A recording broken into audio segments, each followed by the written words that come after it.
Então, o tema da nossa mesa é conjuntura internacional. E a conjuntura internacional hoje tem uma marca muito forte da crise econômica que assola todo o mundo, né?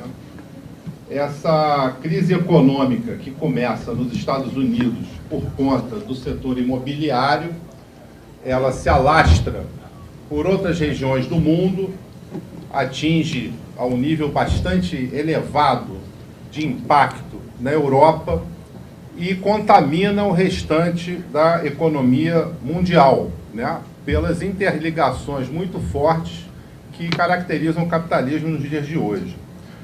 Essa crise traz uma visão muito clara da natureza do sistema capitalista.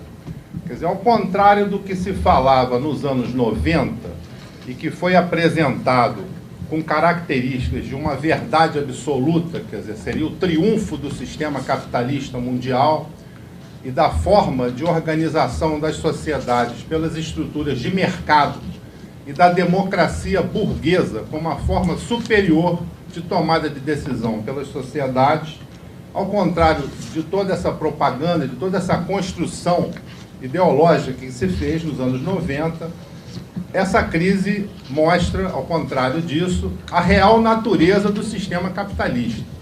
Então, ela deixa claro para quem ainda tinha alguma dúvida das contradições, da exclusão social, da miséria, da concentração de renda, do uso das estruturas de poder dos estados e estruturas de poder supranacionais para a defesa dos interesses da classe capitalista, das grandes empresas internacionais e do capitalismo internacionalizado como todo. Essa crise, que tem origem no setor financeiro americano e revela um processo anterior de crescimento dos investimentos na esfera eminentemente financeira, títulos circulando pelo mundo todo, criando um efeito chamado bolha. Esse efeito financeiro já é resultado de um outro processo, que é a queda nas taxas de lucro das grandes empresas, a necessidade dessas empresas buscarem formas de contrapor para o seu bom desempenho essa queda nas taxas de lucro, aliás, uma tendência prevista desde o texto O Capital do Marx, né? É algo extremamente atual.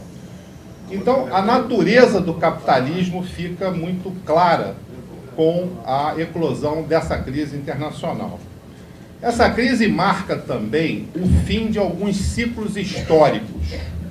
O primeiro ciclo histórico que se encerra definitivamente com essa crise é a estrutura econômica e política mundial que advém do fim da Segunda Guerra Mundial.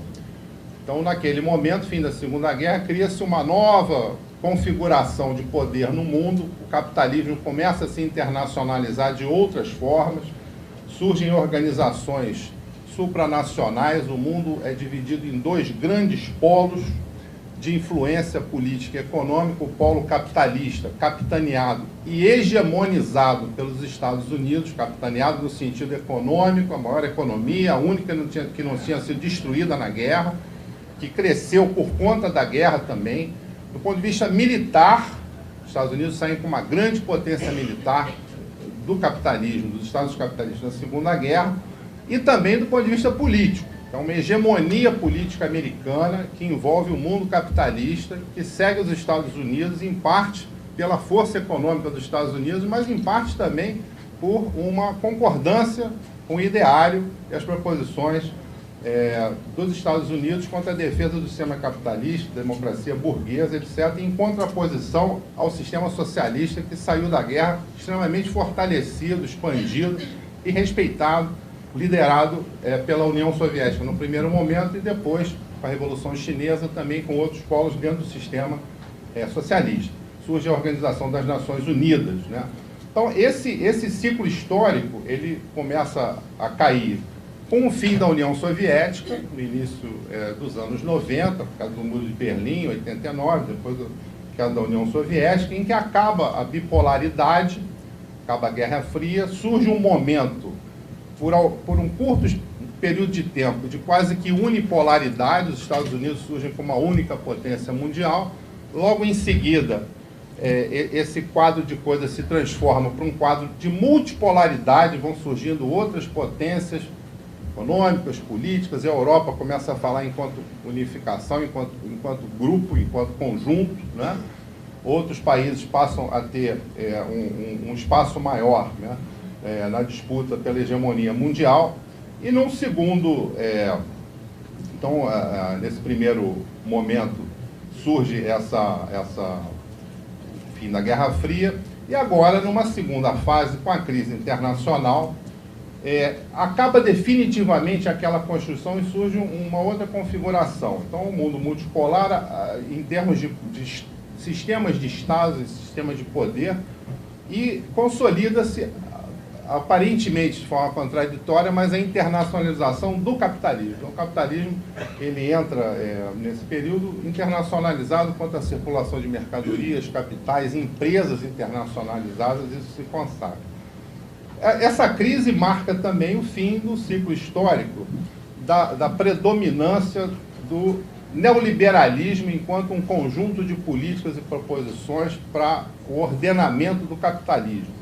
Então, juntamente com o modelo da democracia burguesa, aparece como um consenso meio que forçado, mas que teve alguns momentos de predomínio mesmo, de hegemonia, da ideia do neoliberalismo. É o consenso de Washington, uma reunião que definiu, uma reunião de especialistas que define o que a América Latina devia fazer, e o que ela devia fazer era abrir mão dos sistemas de controle estatal, das empresas públicas, do planejamento econômico, da ideia de ter alguma autonomia, e deveriam os países latino-americanos aderir ao livre mercado, à suspensão de barreiras alfandegárias, à promoção da privatização das empresas estatais, e no momento em que, com grande força, né, do sistema capitalista, do neoliberalismo enquanto sistema de ideias, todo o poder, todas as facilidades fossem dadas, deveriam ser dadas à livre circulação dos capitais, à livre atuação das empresas,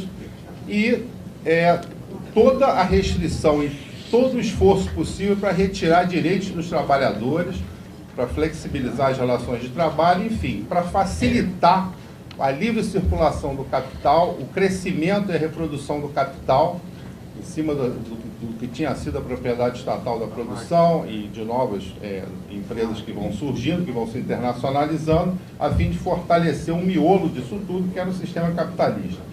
Então, isso correspondeu a um novo padrão de acumulação do capitalismo que passa a uma exploração mais acirrada da classe trabalhadora, com condições de precarização de trabalho, com o predomínio dos interesses dos grandes grupos nos sistemas de governo, nos sistemas estatais de governo e também nas organizações supranacionais, as organizações internacionais, que passa então a predominar. Então, esse ciclo cai com a crise agora, é colocado em xeque o neoliberalismo como esse projeto, vamos dizer, de civilização, né? Dentro do capitalismo, dentro da democracia burguesa. Paralelamente a isso, é claro, em decorrência disso, há uma grande desarticulação dos movimentos de trabalhadores, em parte intencionalmente, pelas políticas adotadas de repressão ao movimento de trabalhadores, pelo enfraquecimento que esse movimento teve com a queda da União Soviética, que fez com que, internamente, por exemplo, na Europa, aqueles sistemas de bem-estar social que tinham sido construídos por conta da presença da União Soviética, por conta da presença de movimentos de trabalhadores organizados que tinham enfrentado o nazifascismo, por conta dos governos com participação de partidos de trabalhadores, de partidos socialistas, partidos comunistas. Em função disso, da queda da Rússia, da queda da União Soviética, há uma desarticulação dos movimentos de trabalhadores que passam a ficar enfraquecidos e sujeitos à precarização do trabalho e, consequentemente, com mais dificuldades de se manter organizados. Então, isso cai diretamente sobre o movimento comunista internacional, também com a queda da União Soviética, como foi falado aqui, que marcou o processo nosso de reconstrução a partir do início dos anos 90, veio uma onda de destruição dos partidos comunistas, sob a alegação de que não precisava mais, uma vez que o comunismo seria uma proposta superada pela história e que agora o capitalismo, a democracia burguesa seriam as formas definitivas e eternas de regulação e ordenação da sociedade. O pior de tudo é que esse período foi marcado também pela hegemonia desse pensamento por alguns anos, né? Foi hegemônico. Também surge desse período, e a crise agora marca isso, o fim do predomínio dos Estados Unidos e da Europa como centros de desenvolvimento, como centros dinâmicos do capitalismo. Eles deixam de ser. Podem se recuperar da crise, estão se recuperando da crise, mas não serão mais as locomotivas mundiais como foram até recentemente, segundo o entendimento meu aqui nesse momento. Então, por exemplo, a União Europeia foi criada sob a égide, né, nesse momento de hegemonia, de presença do ideário neoliberal, e por isso correspondeu a uma organização multinacional feita e construída para favorecer os interesses das grandes empresas capitalistas, com destaque para o sistema financeiro, para os grandes bancos, que são quem dão, as entidades que dão o tom da União Europeia, que dirigem toda a política econômica da União Europeia, e que surgiu com grande hegemonia, né? Eu lembro na França, na época da introdução do euro, o custo de vida na França quase que dobrou depois da introdução do euro, alguns meses depois. E, no entanto, a população achava ótimo ter o euro, porque aquilo foi uma onda hegemônica da modernidade, da integração do continente europeu para enfrentar os Estados Unidos. Aquilo era um novo passo da humanidade ainda, e com uma redução brutal do poder aquisitivo. E, logo em seguida, com uma redução brutal das condições de trabalho, com a precarização das condições de trabalho, com o ataque aos direitos dos trabalhadores, o ataque à previdência social, a tentativa de destruição da saúde pública, da educação pública, que gerou resistências diversas, mas isso tudo tinha um peso da hegemonia. Assim, o entendimento é que o euro foi criado, inclusive, com uma tentativa de, a partir de uma unificação monetária, se criar uma unidade política. Quer dizer, a economia tentando prevalecer na unidade política. O efeito disso está acontecendo agora, né? O efeito dessa tentativa que, sob a pressão hegemônica do ideário neoliberal, teve andamento naquela circunstância, e o euro foi implantado em um conjunto de países. Outros não entraram na zona do euro, ainda que tenham aderido à União Europeia. Também no plano imaginário, né, do imaginário social, essa crise marca o fim da ideia de que o capitalismo, na forma neoliberal, com a democracia burguesa, seria, então, o projeto final da humanidade, de organização da humanidade. Então, isso cai e voltam a surgir outras propostas de organização da sociedade, voltam a ser colocadas como a proposta do socialismo, nas diversas leituras e proposições que essa proposta traz. Bom, temos uma crise. Agora, há diferentes visões hoje quanto à natureza da crise, quanto ao que se prevê de seu desenrolar.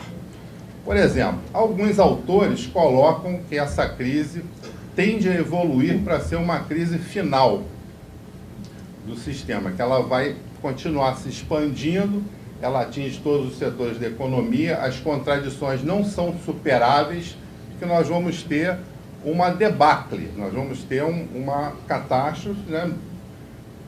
Catástrofe que aqui entre nós seria interessante por um certo lado, né? Pelo nosso lado, mas por outro seria o fim, né, do capitalismo e tal. Assim, o que se observa, eu fiz aqui um levantamento dos números, né? O produto interno bruto, quer dizer, o valor da produção de bens e serviços do mundo, ele vinha crescendo num ritmo acelerado a partir dos anos 2000, do ano 2000, e quando chega em 2008 ele cai violentamente com o auge da crise. Então 2009 é um ponto de declínio muito forte na tendência de crescimento do PIB mundial. Esse decrescimento levou a esse entendimento: olha, a crise é todos os setores, ela é mundial, e com isso a gente pode ter uma debacle do sistema. No entanto, já em 2010, o nível da produção mundial já era superior ao nível de antes da crise. Então, o PIB do mundo continua crescendo, não caiu. E, como disse a professora Virgínia, isso corresponde, em parte, a um crescimento da base material do sistema capitalista. Então, tem mais trabalhadores entrando no sistema constantemente. No entanto, a gente vai observar, primeiro, que esse crescimento do PIB mundial, ele se sustenta principalmente pelo padrão da China, que hoje é a terceira economia do mundo, primeiro a União Europeia, os países todos juntos, né? Segundo os Estados Unidos, e ali colando nos Estados Unidos a China. É até interessante dizer que tem duas formas de calcular o PIB. Uma é por valor nominal e outra é por paridade de poder de compra, o que a pessoa pode comprar com dinheiro. A China está em terceiro nos dois critérios, mas em valor nominal, o PIB da China é de 6 trilhões de dólares, o PIB do mundo é 63 trilhões. A China é 6 em valor nominal. Mas quando se vai à paridade de poder de compra, a China pula para 10. Está em terceiro com 10. Estados Unidos, a União Europeia em primeiro com 15, Estados Unidos em segundo com 14, números arredondados, e a China com 10, e crescendo. Então a China tem crescido nos últimos anos a um patamar que oscila em torno dos 10% ao ano de crescimento da produção, né? Interna e com investimentos no exterior. A China faz investimentos na África, ela compra empresas em outros lugares do mundo para equilibrar o seu balanço de pagamentos e também para se expandir enquanto potência. Não tenhamos dúvidas quanto ao projeto chinês, é de expansão mesmo, né? E também pela Índia, que também tem crescido entre 5% a 6% nos últimos 15 anos, né? A Índia, que tem um PIB de 4 trilhões de dólares em termos nominais e de 2 trilhões em termos de... Não, 2 trilhões nominais e 3,6 em paridade de poder de compra. Então, China e Índia praticamente sustentam esse crescimento do PIB mundial. A Europa e os Estados Unidos voltaram a crescer, mas em taxas muito pequenas. A gente também pode dizer que uma parte ponderável desse produto mundial se dá no setor de serviços, que continua crescendo, e se dá em condições de precarização das condições de trabalho, né? Então a gente observa o fenômeno que mesmo nos centros do sistema, como a Alemanha, aumentou muito o número de trabalhadores precarizados, muito, né? É interessante que são trabalhadores com relações de trabalho precarizados, mas trabalhadores de alta qualificação, porque a imigração para a Alemanha vem dos trabalhadores mais qualificados dos países periféricos à Alemanha. Então, os turcos, portugueses, italianos e de outras nacionalidades vão para lá, mas vão com boa qualificação, né? Então, aumenta a produtividade do trabalho, aumenta a exploração por aí e aumenta a precarização do trabalho. Então, também como uma decorrência desse processo, como ele vem se dando, o valor da produção continua aumentando, mas menos do que, por exemplo, o aumento da população, e aumenta de forma com que correspondendo ao aumento das contradições, quer dizer, tem menos trabalho relativamente, menos emprego, que aumenta o número absoluto de empregos, mas menos do que o aumento da população. E aumenta muito a precarização das condições de trabalho, sem falar que, como os estados abriram mão do seu papel nas áreas sociais, né, fizeram com que as suas empresas produtivas fossem privatizadas, né, as condições das garantias sociais vêm se precarizando também extremamente em todo o mundo, os sistemas previdenciários, de saúde e educação. Então, o capitalismo segue crescendo, mas com o aumento das contradições do sistema. As contradições internas continuam crescendo. Então, tem a leitura que a crise vai desembocar numa catástrofe, como, assim, grosso modo, falo Mecharos, né? Tem uma leitura catastrofista da crise, e tem alguns autores que dizem, olha, o sistema se recupera, mas o que está acontecendo? Os ciclos de crescimento do capitalismo estão se encurtando um pouco. Então a gente vai ter outra crise adiante, talvez em condições piores, né? Com mais contradições entre a relação capital e trabalho, inclusive contradições, como também falou a professora Virgínia aqui na mesa anterior, entre os elementos que formam o sistema. Então, por exemplo, dentro da Europa, é uma discussão que está muito bem retratada na revista teórica do Partido Comunista Alemão, existe o imperialismo da Europa como um todo, em relação ao mundo, e existe o imperialismo da Alemanha dentro da Europa. É fácil entender o jogo. A Alemanha empresta para todo mundo para que todo mundo compre os produtos alemães. E os países com a moeda única, com estruturas econômicas diferentes, sem poder fazer política monetária, sem controlar a sua própria moeda, porque tem uma moeda comum, eles vão para o buraco. O país mais forte vai dominar o país mais fraco, o que acontece com a Grécia e outros países da periferia da Europa. Então tem essa visão. Também tem a visão com a qual eu concordo do argentino, o Jorge Bernstein, que diz o seguinte: olha, se o capitalismo, enquanto um sistema civilizatório, né, ele tende está começando um longo período histórico de declínio. Mas ele mesmo fala no seu texto o seguinte: não nos iludamos, não é um declínio linear que vai levar ao seu fim mecanicamente, não é isso. Como o Marx já tinha antecipado. Isso vai acontecer se uma série de fatores estiverem presentes, principalmente a ação dos atores do lado da classe trabalhadora no enfrentamento das classes, na luta de classes, né? Então vai ser um período de declínio marcado por aumentos da produção, por quedas na produção, por crises, por avanços da classe trabalhadora, por recuos, por vitórias, por derrotas. Mas aí vem esse elemento, que é o elemento da ação contra o capitalismo, a ação revolucionária, né? O capitalismo também tem algumas bombas relógio funcionando. Uma delas, e isso é muito bem analisado pelo alemão, né, o Altvater, que diz o seguinte: a produção atual do mundo tem uma base energética muito clara, que são os combustíveis fósseis, né? É o carvão, é o petróleo. E essa base está terminando. Ela tem um horizonte de vida relativamente curto. No caso do carvão, algumas décadas. No caso do petróleo, os otimistas falam em 30, 40 anos, mas 40 anos é ali na frente, né? Nós somos todos jovens, né? Estaremos certamente vivendo esse período. Também não se pode cair na ilusão de que, por conta do esgotamento dos combustíveis fósseis, o capitalismo acaba por ele mesmo. Não, está lá no Marx. O que determina isso é o investimento.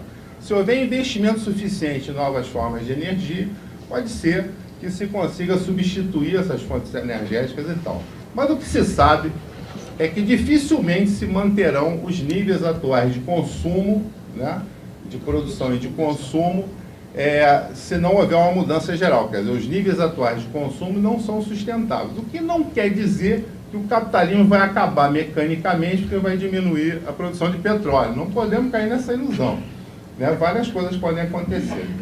E também, como decorrência desse fato, a gente pode dizer que, além da tentativa de retomar um pouco a hegemonia mundial no plano político e econômico, os países imperialistas começam uma escalada, como também foi falado na mesa anterior, militar. Então, as ações dos Estados Unidos, da OTAN na Líbia, né, e outros países agora, a ameaça em torno do Irã e outros países, é para controlar reservas estratégicas. É o imperialismo, na sua visão, lá dos anos 50 mesmo, é aquilo mesmo, é força militar tentando se apropriar de reservas estratégicas. Então, essas são condições, né, que estão cercando o sistema hoje e marcam a conjuntura. O que tem de novo nesse processo todo? Bom, tem novos atores, né? Alguns já estavam entrando em cena há mais tempo, desde os anos 90, como contraposição ao neoliberalismo. Então nós temos governos não neoliberais ou antiliberais, não necessariamente socialistas, por exemplo, na América Latina, vários países. Venezuela, Equador, né? Mesmo Nicarágua, e outros casos que possam, mesmo Argentina, que não são socialistas ou comunistas, mas não são neoliberais, não são seguidores dos Estados Unidos, fazem contraposições, né? Greves de trabalhadores, greves gerais, por exemplo, contra a perda de direitos previdenciários em vários países, na França principalmente, mas também em outros países. de natureza diferente, né? Esses movimentos continuam acontecendo hoje, com diferentes conformações, desde aqueles mais organizados, como na Grécia, né? Que o Partido Comunista tem um papel de ponta, que aponta para uma transformação mais profunda, como movimentos mais difusos, como esses de ocupar o Wall Street, etc., mas que pelo menos levantam a lebre de que o capitalismo não é a forma definitiva de organização e de regulação da humanidade. Algumas vitórias eleitorais ou avanços eleitorais das oposições não liberais, antineoliberais. Vou dar o exemplo da Rússia, recentemente, avançou a oposição lá dos comunistas, etc. No entanto, em outros países, mesmo com uma crise acirrada, como na Espanha, a direita vence as eleições, né? Então, não é uma oposição clara que tem um objetivo muito determinado e muito menos um projeto alternativo na maioria dos lugares. Mas está acontecendo contraposições crescentes, né? Com uma elevação de consciência quanto ao caráter do capitalismo, e no imaginário volta a ter espaço, né, para a disputa das ideias, né, para a disputa hegemônica da proposição socialista e comunista. Então, acabou? Tem mais 3 minutos. 3 minutos dá para falar muita coisa. Então, nesses 2 minutos e meio aí que eu tenho, falar um pouquinho do Brasil, né? Quer dizer, o Brasil aparentemente está imune à crise, mas não é bem assim.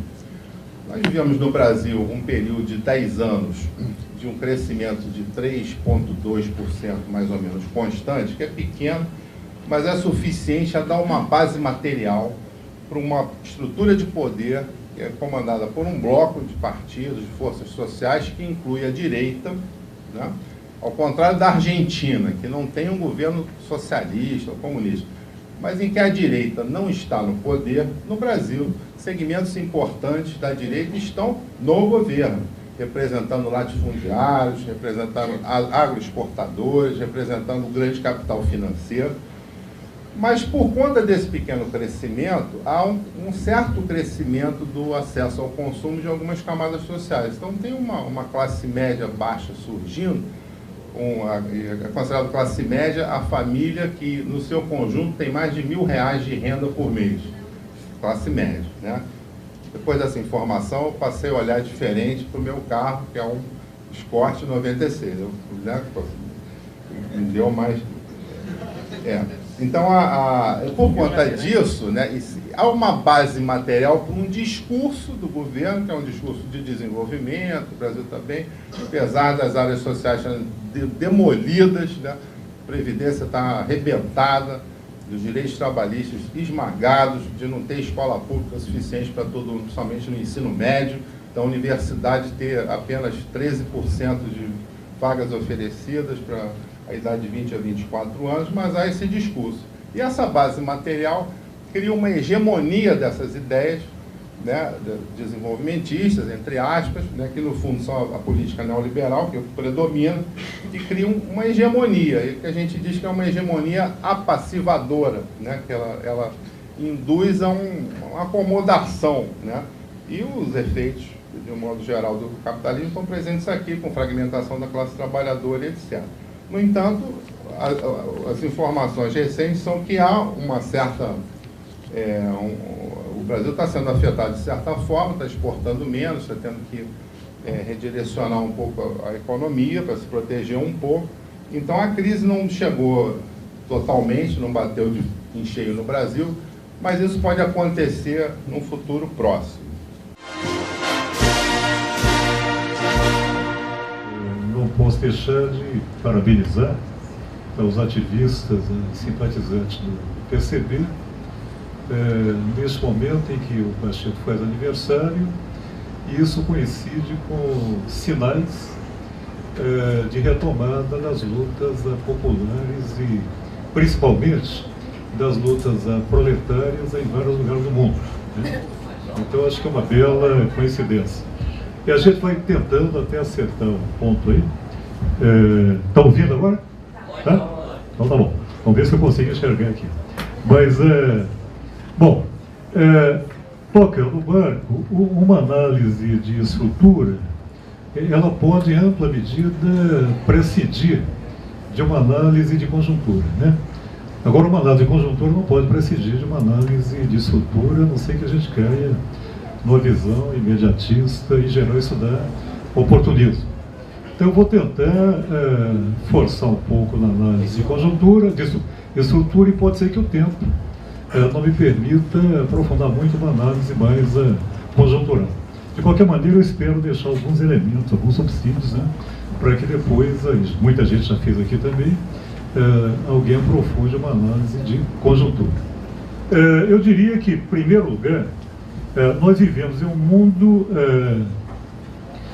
sob a dominância do modo de produção capitalista, quer dizer, de lado a lado, de cima a baixo do planeta. Hoje, diferentemente de épocas não muito distantes da nossa existência, o modo de produção capitalista é dominante. Ponto 2, e tentando resumir, este modo de produção capitalista, ele faz tempo já, e se achava que estouraria pouco, nos idos de 1916, quando o Lenin escreveu seu livro sobre o imperialismo, né? No ano seguinte ele já estava participando da tomada do poder lá naquele imenso império, naquela prisão de povos, aquele império czarista que estava só sobrando, né, no bojo da Primeira Guerra Mundial. O capitalismo passou por uma mutação, ele se transformou em imperialismo, né? Ele adquiriu um caráter monopólico e ele se financiarizou, né? Ponto 3, o imperialismo, esse novo estágio do capitalismo, ele também muda, e muitos aqui já observaram isso. Ou seja, nós vivemos já há algum tempo uma nova fase do imperialismo. E aprofundar isso aí, que não vai ser feito aqui, é fundamental para evitar uma quantidade imensa de erros, não só teóricos como políticos também, né? Uma diferença fundamental, por exemplo, é que hoje formações sociais dependentes, que eram casos excepcionais na época do Lenin, exceto a América Latina, na exceção de exceção, por isso que ele não prestou muita atenção à América Latina, né? Formações sociais dependentes eram minoria. No seu livro Imperialismo, Estágio Supremo do Capitalismo, o Lenin chega a se referir à Argentina e a Portugal como países que estavam enredados nas malhas da corrente imperialista, do ponto de vista econômico, mas tinham estados independentes, né? Formalmente, juridicamente, eles eram soberanos. E o Lenin chega a chamar esses casos como casos de transição. Obviamente, ele pensava isso aí no interior de uma estratégia revolucionária socialista em escala internacional.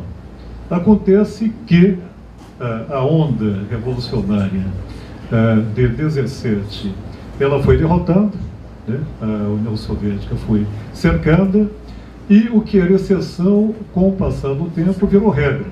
Até porque houve um longo processo no qual o Lenin, já percebendo a queda dessa onda revolucionária, ele passa os olhos, é só pegar o primeiro congresso para o segundo congresso da Terceira Internacional.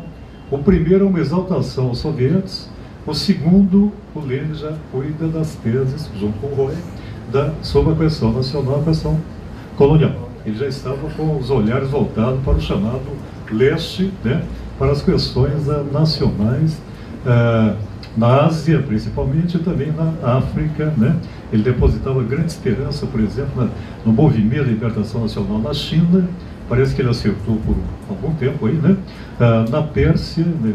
Quem diria, está voltando isso daí, etc. Hoje, o mundo é um mundo onde a regra é o que era considerado exceção naquela época por ele. Hoje nós vivemos um mundo de formações estatais nacionais. É um mundo, como alguns falam, um mundo de estados nacionais. Agora, essa é a primeira característica dessa etapa do imperialismo, que vale a pena analisá-la com muito cuidado. A segunda, e tem sido mais analisada, é que as relações sociais capitalistas se espraiaram pelo planeta. Não é que pegaram o mundo todo, tem muito o que aconteceu na África, na Ásia, há uma articulação de trabalho, já foi dito aqui, escravo, semi-escravo, no mundo todo, né? Mas naquela época, industrialização capitalista era praticamente apanágio das formações sociais imperialistas. Hoje não é assim, né? Hoje, não só no plano do mercado, não só no plano do investimento, né, de capital portador de juros, mas as próprias relações de produção, elas se transnacionalizaram. Os Estados nacionais não acabaram, né, como dizem os globalistas, mas, a meu ver, simplistas, né?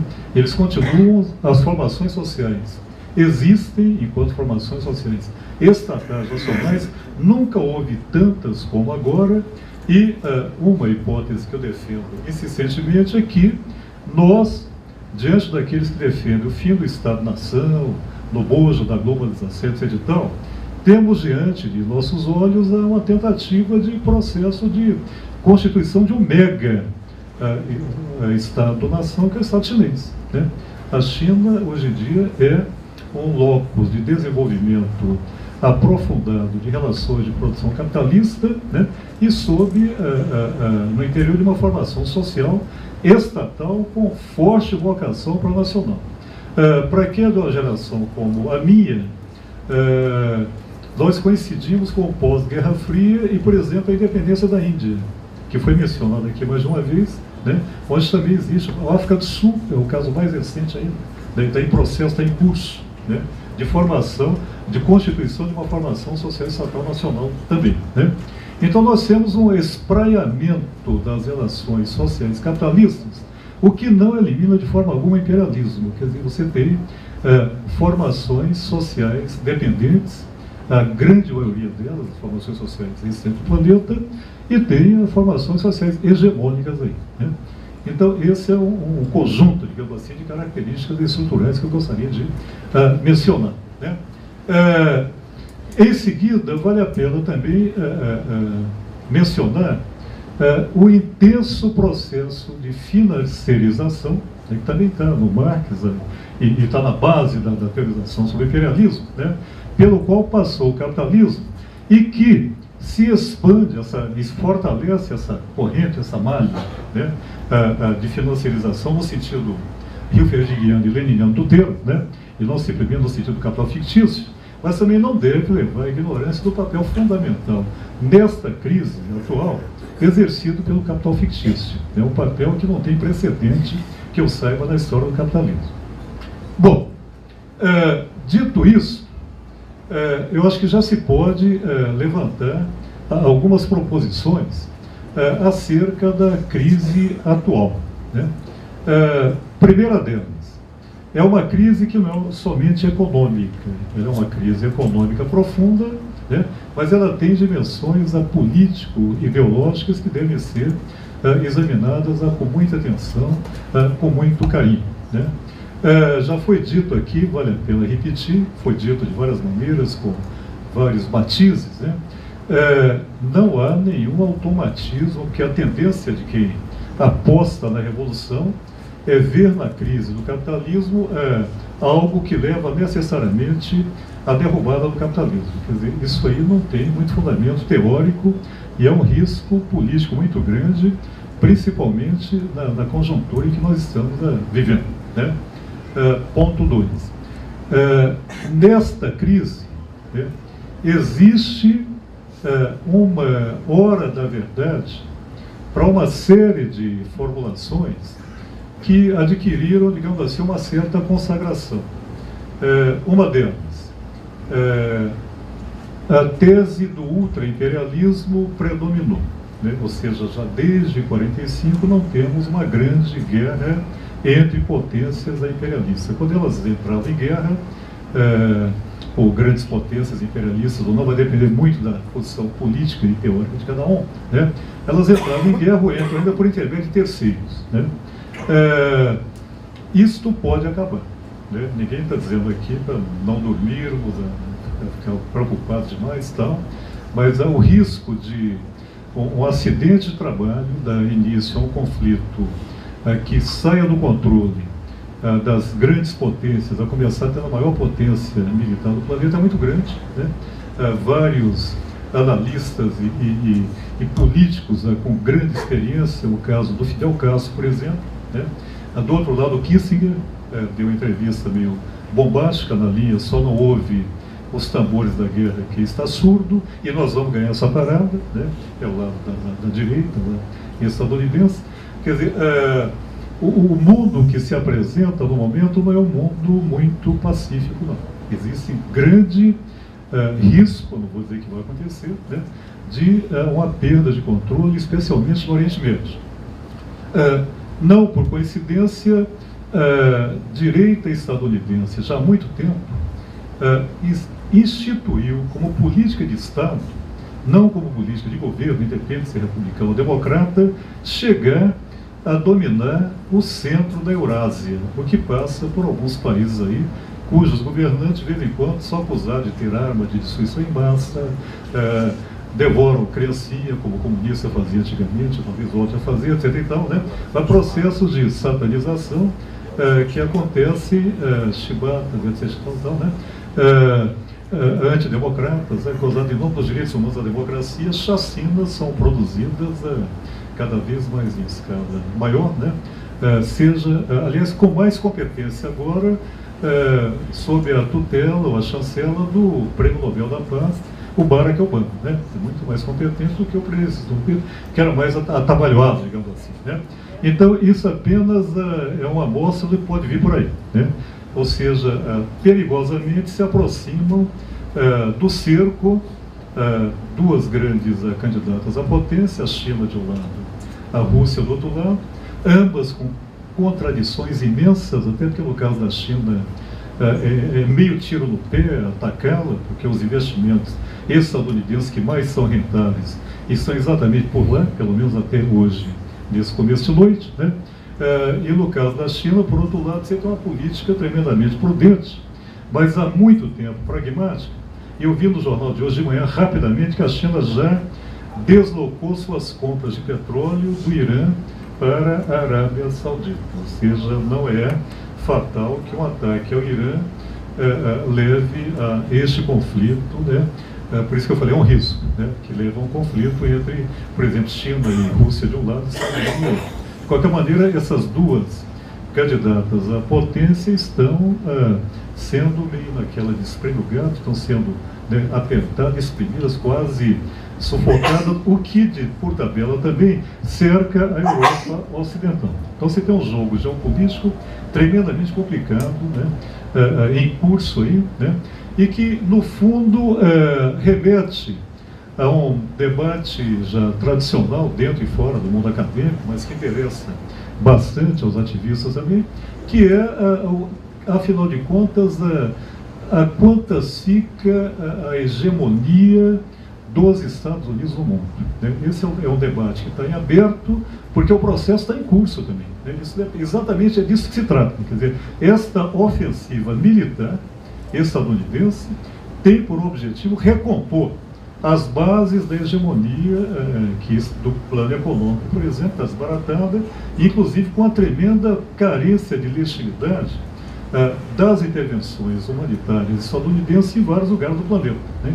Então, o que se trata é de recompor isso aí pelo meio com o qual eles estão acostumados desde o século XIX. É a Guerra do Texas, a Conquista do México, a chamada Guerra da Espanha. Gostando do nome dessas guerras, a Guerra do Vietnã, quer dizer, é o esporte, digamos, nacional, né? É exatamente invocar o destino manifesto e usar a força para levar paz ao mundo, ou seja, né, a diferença é que agora fazer isso com uma capacidade maior de direção tem sido mais difícil, né?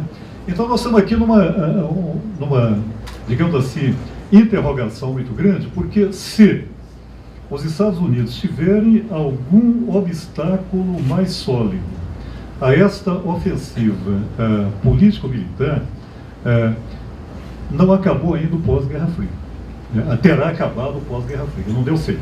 Aquele papo da 94, 91 a 97, da nova ordem mundial, cada um escreveu um livro, Choque de Civilizações, O Grande Tabuleiro de Xadrez, que é um livro horrível, mas não cita nem o Weber, para um acadêmico, né, como é o Breisky e tal, o livro de um gênio, digamos assim, que se ama muito, então, estrategicamente, mas intelectualmente muito pobre, né? Mas é um manual que deveria ser ensinado, acho que em todas as escolas, e lido por todos os comunistas, para saber exatamente qual é o mapa, né, geopolítico que tem sido levado mais ou menos a sério por todos os governos daquele país lá, né? Se houver um obstáculo mais consistente, a coisa vai terminando por aí, nesse período conturbado, complicado, do pós-Guerra Fria. Então, se não houver este obstáculo mais duro, mais rígido, o pós-Guerra Fria não acabou, não. Quer dizer, aí é bom a gente, né, abrir novamente a caixa de ferramenta, voltar a analisar a correlação de forças no plano internacional, porque aí talvez ainda haja muita lenha para ser queimada pelo Estado estadunidense enquanto maior potência imperialista do planeta. É claro que uma ou outra direção implicam estratégias políticas diferentes para quem quer mudar o mundo, tanto no plano nacional como no plano internacional, né? E esse acho que é um ponto que deve ser permanente, né, enquanto não se definir, na preocupação de todos os comunistas, né? Agora, essa crise, como já foi dito aqui também, é bom insistir, ela aponta limites para a democracia liberal, né? E aí eu tenho insistido nisso, muita gente também. As esquerdas, inclusive as esquerdas comunistas, têm uma grande responsabilidade por terem, digamos, edulcorado a democracia liberal e a apresentado como a única forma de democracia possível, né? Aquela ideia de democracia como valor universal, das duas, ou ela está errada, ou nós iremos com ela de volta em idade da pedra, né? Ou seja, atualmente, em nome da democracia, se tem cometido uma quantidade imensa de despotismos contra os trabalhadores, a começar pelo caso da Grécia, que vai ser analisado melhor aqui, claro, pelo representante do Partido Comunista daquele país, né? Mas ali haverá eleições e não adianta. Todos os candidatos passíveis de serem eleitos já assinaram, né, os partidos dele, compromisso de que farão aquilo que já está decidido pela Troika. Algo semelhante aconteceu na Espanha e algo parecido acontecerá na França também. Muda o partido do governo. Eu nem diria poder, porque o poder é burguesa, né? Muda o partido do governo, mas a política de Estado, ela não é mudada. E ela ainda é uma política, seja na Europa, seja no Brasil, né? Em vários países, uma política de corte neoliberal, com ou sem contração da democracia, com maior ou menor contração da democracia, como nós estamos vendo no Brasil, né? A tendência, né, é uma contração da democracia, como também acontece na Europa, inclusive com o processo de judicialização da política, que tudo vira questão de justiça, de judiciário, de justiça no sentido de aparato judiciário, o que é o primeiro passo para criminalizar, né, aquela contestação, né? Então isso aí já implica aquilo que o sociólogo, ele se intitula até pós-moderno, tá? Mas eu admiro bastante sobre vários aspectos, e produz frases interessantes, além de bons conhecimentos. O Boaventura de Souza Santos chamou de a democracia contra os povos, né? Quer dizer, quase uma contradição em termos. Você tem toda uma teoria política elitista que descola a democracia da ideia de poder do povo. Agora, a novidade é que ela se explicita como um regime político burguês usado em situação de emergência contra os povos, que é o que está acontecendo, né, desde o episódio do Pinheirinho, né, e outros similares aqui no Brasil, até o caso da Grécia, né? A diferença é que na Grécia existe uma resistência popular e operária muito maior do que está se configurando no Brasil. Mas no Brasil há sinais também de lutas operárias e populares que podem ser politizadas, né? Embora ainda não tenha, né, ultrapassado o chamado nível, né, econômico corporativo. Então a democracia liberal está à prova, né? E pelo visto não vai passar muito bem nessa prova do ponto de vista do proletariado e das lutas populares. A questão, novamente, que se coloca é que tipo de democracia os comunistas têm a propor, né, de modo que seja efetiva, né, no sentido de favorecer a luta dos dominados, em especial a luta proletária, e de instituir, né, nessa luta por uma nova sociedade, novas relações sociopolíticas aí que permitam a construção de uma sociedade sem classes. Então, acho que se repõe, né, de um jeito mais desafiador, né, esse desafio sobre a discussão da democracia. Eu teria muito mais o que falar, mas me restam apenas 5 minutos, e já falei demais também, já tive tempo suficiente. Queria apenas chamar a atenção para mais um aspecto que nos desafia muito na conjuntura atual, que é a questão nacional, né? Eu sou muito interessado nisso e não gostaria de deixar passar isso totalmente ao largo aqui. Todos os movimentos citados até agora, mesmo na Grécia, nos países onde há movimentos e até governos que se proclamam socialistas no século XXI, mesmo movimentos como o do Pinheirinho, eles colocam na pauta a chamada questão nacional, que não tem como, né? Ou seja, lutar contra o capitalismo implica, de algum modo, dar conta da questão nacional neste início do século XXI também. Quer dizer, não é o capitalismo até hoje, salvo o melhor juízo, eu gostaria, se fosse caso, debater isso depois das 3 falas, né? O capitalismo ainda funciona em larga medida nacionalmente. E uma luta anticapitalista, ela, ao menos por algum tempo, como já dizia escreveu Marx de um jeito elíptico, como tudo no texto era um manifesto, né? No manifesto do Partido Comunista, o proletariado tem que dar conta, de algum modo, né, das questões relacionadas à sua nação. Depois pode não ser mais isso, como Lenin achava que esse Estado dependente era o foco de transição. Mas ignorar que haja uma questão nacional grega que passa, inclusive, pelo repúdio da dívida pública grega.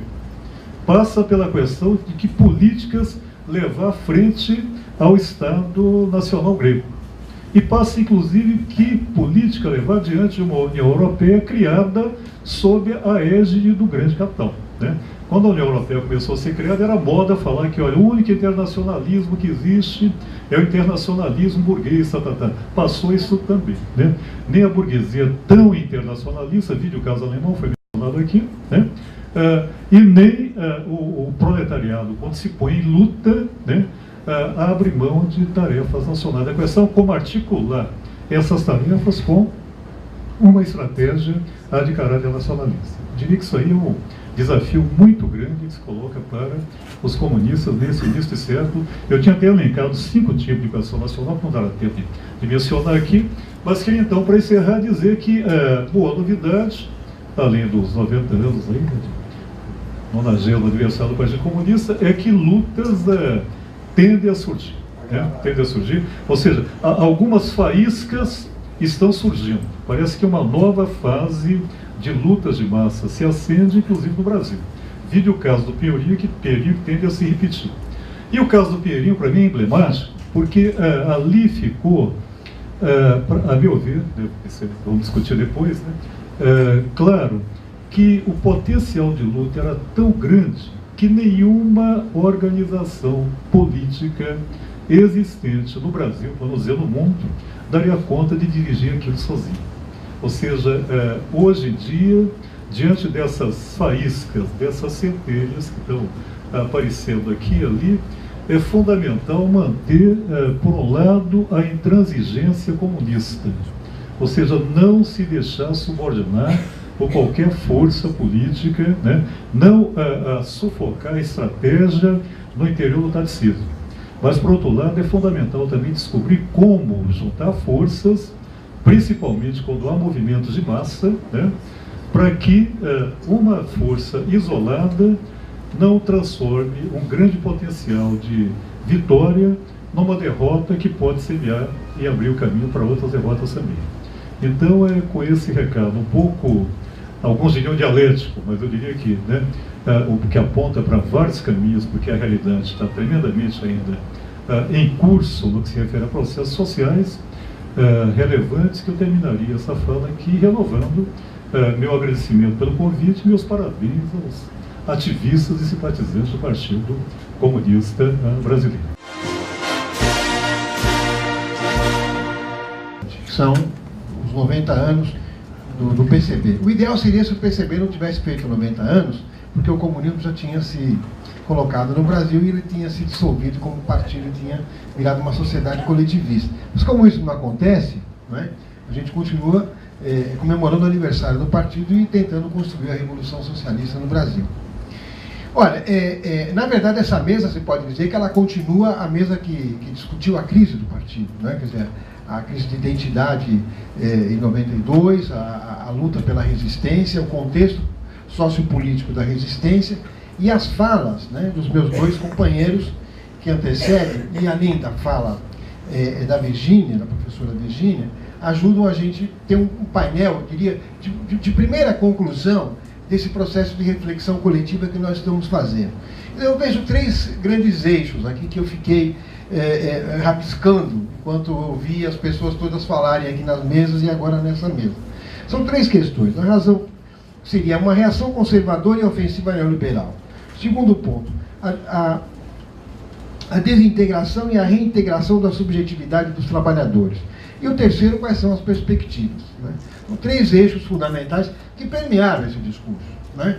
Obviamente, o contexto a crise do capitalismo, é uma crise que não nasce agora, ela não aparece como foi bem dito aqui, não aparece com a famosa crise financeira, mas a crise financeira dos bancos dos Estados Unidos, a questão imobiliária, ela é um fenômeno de uma processualidade muito mais complexa, né? E que é resultado de uma tentativa de resposta já na década de 80 do século XX, não é? Para tentar conter esse processo de aceleração das crises cíclicas. Alguns economistas chamam de crise rastejante, não é? Eu acho ótimo esse nome, porque de fato é uma crise permanente com pequenos momentos de subida, de desenvolvimento e de aceleração econômica. Também foi dito aqui, é importante que a gente recoloque, que esse desenvolvimento ele tem muito mais uma conexão com essas inundações de capital fictício, de capital desconectado do processo de produtividade, do processo produtivo, não é? Que fazem oscilar alguns momentos as economias e que se articulam com uma outra questão, que é uma questão que é resultado da chamada reestruturação produtiva, que é uma ofensiva das formas de superexploração do trabalho. Quer dizer, isso é algo fundamental, e eu estava até conversando aqui com o camarada Gunther da Alemanha, onde você tem hoje na Alemanha um pleno emprego, e esse pleno emprego ele é 90% estruturado em trabalhos de profunda precarização. Isso não é só um fenômeno alemão, mas na Alemanha isso ganha dimensão, porque a Alemanha é o núcleo fundamental do imperialismo europeu. Quer dizer, ele é, talvez, junto com a França, o eixo fundamental, né, da política da União Europeia, o eixo fundamental da política do euro, e o eixo fundamental da política de superexploração das periferias europeias. Não é? A gente costuma olhar para a Grécia, mas tem Portugal, mas tem a Espanha, e a própria Itália, que não chega a ser uma periferia, mas que tem uma tradição de subimperialista também, bem parecida com a do Brasil, não é? com o subimperialismo brasileiro, que também sofre os efeitos gravíssimos, não é? Desta precarização acelerada. Quando a gente fala em precarização acelerada, nós temos que nos remontar a uma coisa fundamental. A reestruturação produtiva, que é um resultado natural das formas de reposição do capitalismo no mundo moderno, ou, como se pode dizer, não é? Ah, obrigado. É que eu estava achando, está tocando uma música, então eu estou ficando muito louco, estava do meu lado, né? Eu já estou escutando o anjo, né? Mas, enfim, esta precarização, não é? Ela tem a ver com um desmonte das formas tradicionais de organização da produção. A nova forma de produção, nova forma de organização do movimento dos trabalhadores e dos trabalhadores na inserção produtiva tem um reflexo imediato nas formas organizativas do movimento operário. Isso é uma coisa importante. Por quê? Porque atinge também as formas de subjetividade. Não é? Isso é uma coisa que eu queria, eu ressaltei essa questão, porque nós temos que discutir que o capitalismo vive hoje aquilo que o Lukács chamava de fase manipulatória do capital, né? Eu diria o seguinte, mais do que uma fase manipulatória, é uma fase de alta fetichização do capitalismo, não é? A gente costuma, inclusive, quando eu, por exemplo, estou no carro, eu vejo os caras escutando música nos carros do lado, né? Quer dizer, há uma infantilização do mundo. E essa infantilização do mundo, quer dizer, tanto das formas estéticas como das relações humanas, mais do que a infantilização do mundo, este processo de profunda fetichização, ou seja, de permeação, de mercantilização das relações sociais num grau muito agudo, elas também atingem o elemento da organização dos trabalhadores. Ou apontam, neste momento, uma profunda desorganização. Claro que quando a gente fala, bom, há uma crise sistêmica, eu sempre gosto de dizer o seguinte, claro que a gente tem que sempre tomar cuidado com as analogias. As analogias são perigosas. Mas, um dia desses eu estava lendo o famoso Petronius Habitus, que escreveu um livro fantástico chamado Satírico, e que foi filmado pelo Fellini. Nesse livro do Petronius, e o Petronius era um cara do sistema, ele era um juiz do período do Império Romano, de uma profunda crise, era um cara ligado ao Nero. Quando ele escreve o seu Satírico, ele escreve descrevendo a decomposição das formas de relações pessoais e das formas políticas. Ora, isso não era uma coisa à toa, não é? Quer dizer, de fato você tinha, naquele momento, o início de uma profunda crise de sociabilidade que iria gerar o fim do Império Romano, e que não foi uma coisa de uma hora para outra, mas foi um longo processo, ou como diria Brodel, um processo de longa duração, de longue durée, não é? E que, de fato, esse processo começa com desagregação, tanto nas formas de organização do trabalho, como também nas formas subjetivas e ideológicas. Não é? Tem a conspiração contra mim do celular aqui do meu camarada. Só dessa vez. Agora, de qualquer maneira, o que é importante lembrar é que esta crise de subjetividade ganha dimensão profunda com a crise das experiências do socialismo real, ou do leste europeu. Quer dizer, de repente se diz o seguinte, bom, a única alternativa que nós tínhamos aqui de horizonte faliu, né? Agora, o que se coloca, o que é um pouco a Virgínia disse, é um momento de grande publicidade, de grande propaganda, e dizer, olha gente, vamos cair na real, a solução está aqui no capitalismo, se vocês quiserem, estamos de braços abertos, usando até o termo que eu gostei muito, que a Virgínia coloca, mas é mais do que isso, né? Quer dizer, além disso, é conquistar corações e mentes. É conquistar corações e mentes da seguinte perspectiva, olha, a única possibilidade que você tem de sair de uma vida infeliz é a tua saída individual. Então você, por favor, se vista bonito, fique bonito, não envelheça, de preferência não fique velho, fique saudável, isso é muito importante, não é? E procure alternativas, olha, não jogue mais o lixo na rua. Vamos fazer agora uma política de coleta de lixo, ou seja, isso, na verdade, esse núcleo manipulatório desviava a atenção para aquilo que o Mesaros, eu gosto muito dessa formulação dele, chama de produção destrutiva. Quer dizer, ao mesmo tempo que você tem a aceleração de uma produção destrutiva, resultado de uma forma de crise societal, de crise de produção, não é?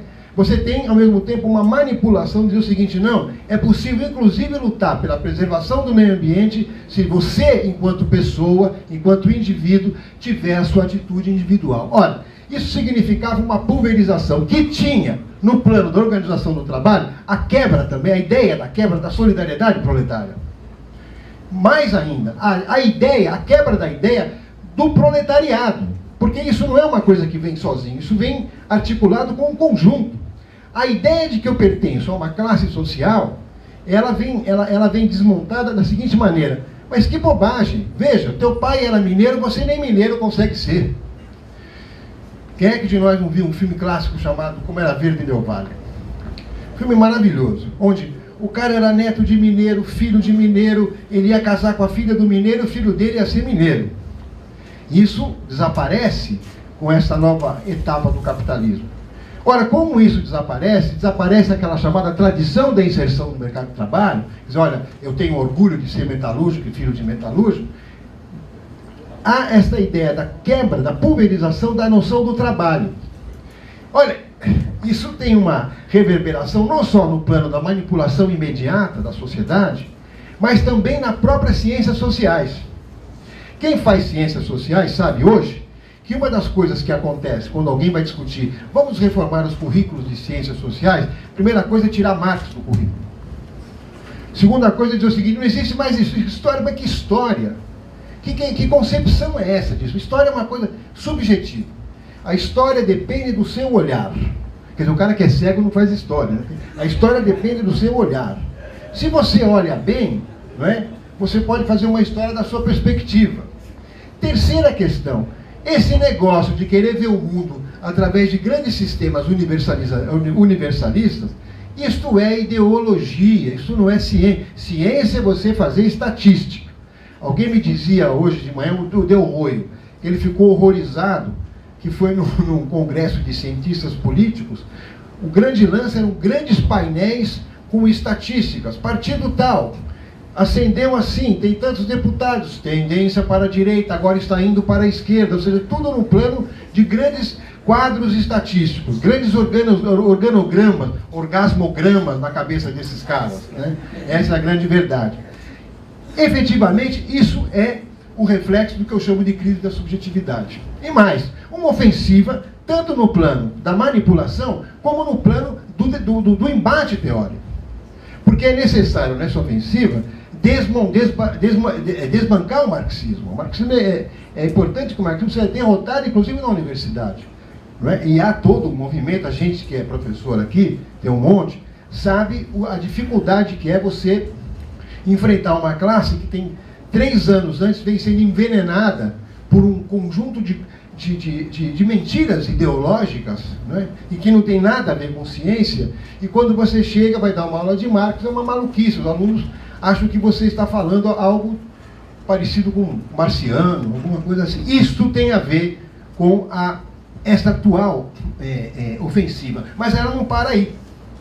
Como a coisa é contraditória, você tem uma reação a essa ofensiva, com esse grau de manipulação, com esse grau de desominização das relações humanas nesse momento que a gente vive. Quando a gente fala de crise de subjetividade, é uma crise de desominização. O mundo começa a se separar da hominidade, ele vira alguma coisa que é uma geleia, né? Há uma reação. Essa reação, ela acontece desde movimentos sociais que não querem viver na situação que estão vivendo, de greves de trabalhadores, enfim, já vou falar sobre isso, até uma reação mais simples, quer dizer o seguinte, eu quero viver minimamente um mundo onde eu não seja tão direcionado, onde eu não esteja tão mergulhado no admirável mundo novo. Isso tem aquilo que a Virgínia chamou a atenção, a progressiva militarização da polícia, mas é mais do que isso. A progressiva concepção policial de que o inimigo imediato é o povo. O povo passa a ser tratado como inimigo permanente. Ora, isso é uma ofensiva antidemocrática. Aí eu quero fazer um hiato, um parênteses aqui. Quer dizer, as esquerdas não esgotaram a questão democrática, a reflexão sobre a questão democrática. O Lúcio chamou a atenção do seguinte, olha, a democracia liberal está falida, mas veja, ela aparece ainda como a única alternativa possível contra os totalitarismos. Veja como se constrói, no caso da Hannah Arendt, vai construir esse conceito de maneira muito bem articulada, que quer dizer o seguinte, conecta-se capitalismo com democracia. Nós não conseguimos, depois de Lenin, escrever nada mais avançado sobre a questão democrática e o socialismo. Veja, como nós deixamos de lado essa questão. Assim como nós estamos abandonando a questão nacional, né, Lúcio? Né, os marxistas, tirando o Lossuro, que eu conheço, hein, e o Lúcio, são poucos teóricos que estão estudando a questão nacional e o socialismo, ou a questão democrática e o socialismo. Bom, isso fez com que eu me preocupasse tanto que eu estou trabalhando sobre isso. Eu escrevi um livro, estou escrevendo outro, sobre a questão democrática. Estou preocupado com isso. Há uma ofensiva, veja, esta ofensiva antidemocrática, eu vou dizer o seguinte, ela só pode ser resultado dessa ofensiva econômica neoliberal. Não é? Por que ela é resultado? Porque quando você começa a aplicar os remédios que o Banco Mundial, que o FMI, que no caso da Europa, o Banco Europeu, diz o seguinte: olha, você só pode ficar bonzinho, a tua vida vai ficar legal, se você perder salário, perder direito. Veja, o espaço democrático conquistado na Europa e o estado de bem-estar social foi uma luta brutal dos trabalhadores europeus, da classe operária europeia. Uma luta de sangue da classe operária europeia, que enfrentou o nazifascismo para construir grandes espaços, a ponto da Itália, um país que é capitalista, ter como primeiro ponto da Constituição a Itália é uma república baseada sobre o trabalho. Isso foi uma conquista de 44 do movimento operário italiano e da força que o Partido Comunista Italiano tinha, né, quando emerge da clandestinidade. A República Italiana é uma república baseada no trabalho. Sabe o que é isso? É quase que dizer o seguinte: olha, nós temos aqui que nos direcionar para o socialismo. O significado, não é, da pulverização do movimento operário europeu, particularmente da crise de desmonte do movimento operário do Partido Comunista Italiano, é enorme no sentido dessa ofensiva desagregadora, dessa ofensiva de crise de subjetividade no movimento operário. Agora, claro, quando você fala isso, você diz o seguinte: bom, como é que você vai manter esse processo de manipulação, essa desorganização permanente? Há um processo de bonapartização das democracias burguesas. Não é? Veja, era ruim com a democracia formal, está pior com o bonapartismo. Né? E veja, bonapartização não necessariamente quer dizer uma ditadura explícita, mas um governo muito estruturado em forma que, de novo, lembrando aqui a fala do Lúcio, em formas de transformar os movimentos sociais. Como é que você criminaliza os movimentos sociais? Juricizando. Por exemplo, você faz uma greve, vem o Supremo Tribunal e diz o seguinte: olha, aqui é setor essencial, tem uma multa de 9 milhões por dia. Bom, o cara acaba, como é que ele vai montar vai bancar uma luta, a não ser que sejam muitos trabalhadores e uma greve geral? Isso ainda não se consegue fazer aqui no Brasil. Né? Na Europa se consegue, mas a pulverização é tão grande que também não avança. Ora, essa bonapartização tem um sentido. Como é que eu garanto a aplicação de políticas econômicas devastadoras, não é? Como está sendo implantada, por exemplo, na Grécia? Não é? Quer dizer, você tem que ter um Estado policial pronto para intervir. E nisso o Lenin foi genial, porque o Lenin já colocava no seu famoso Estado da Revolução, que muita gente diz o seguinte: mas é um livro superficial, é verdade, ele alinhava questões, né?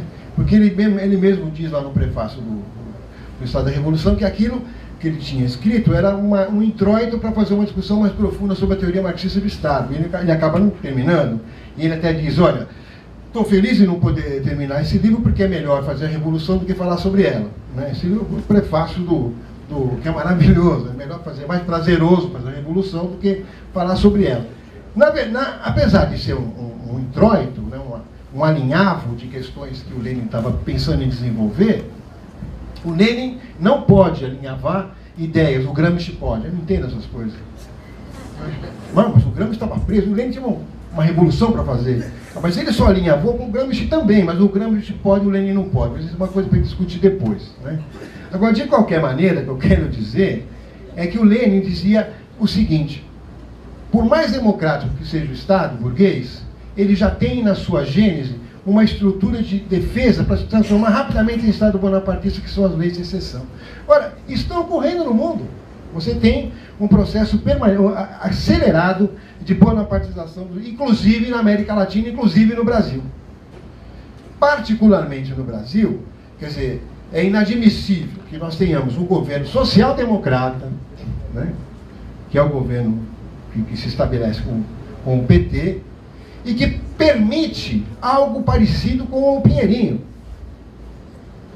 Mas não só o Pinheirinho, né, que golpeia a Previdência, que privatiza a estrutura da Previdência Social e assim por diante. Quer dizer, isto tem a ver com essa reação conservadora. Agora,